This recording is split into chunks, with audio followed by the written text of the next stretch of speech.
தமிழ்நாடு சட்டசபை தேர்தல் 2026 வாக்குப்பதிவு முழு அப்டேட்டை இப்போது பார்க்கலாம். தமிழ்நாடு முழுவதும் 234 தொகுதிகளில் இன்று காலை 7 மணி முதல் மாலை 6 மணி வரை வாக்குப்பதிவு நடைபெற்றது. மக்கள் அதிக ஆர்வத்துடன் வரிசையில் நின்று வாக்களித்தனர்.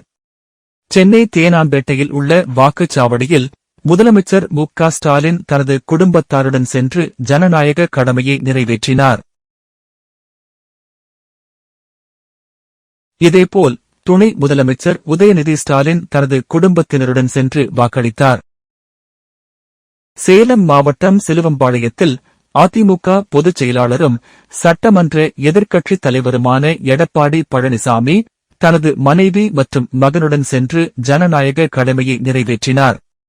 அதேபோல் சென்னை நீலாங்கரையில் உள்ள வாக்குச்சாவடிக்கு சென்ற தமிழக வெற்றிக் கழக தலைவர் விஜய் தனது வாக்கை பதிவு செய்து ஜனநாயக கடமையை நிறைவேற்றினார். நீலாங்கரை வாக்கு மையத்தில் நாம் தமிழர் கட்சியின் தலைமை ஒருங்கிணைப்பாளர் சீமான வாக்களித்தார். சென்னை சாலிகிராத்தில் தேமுதிக பொதுச் செயலாளர் பிரேமலதா விஜயகாந்த் தனது வாக்கை பதிவிட்டார்.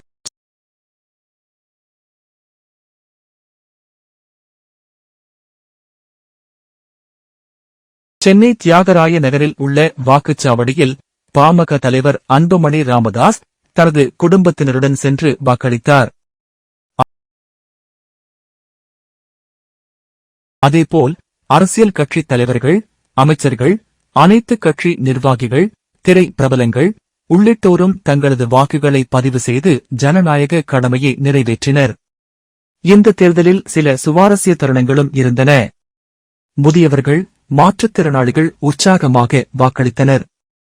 இளைஞர்கள் அதிக அளவில் பங்கேற்றனர்.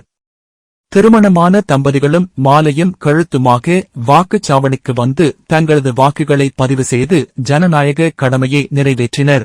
மாநிலம் முழுவதும் பலத்த பாதுகாப்பு ஏற்பாடுகள் செய்யப்பட்டிருந்தது. போலீசார் கண்காணிப்பில் அமைதியாக தேர்தல் நடைபெற்றது.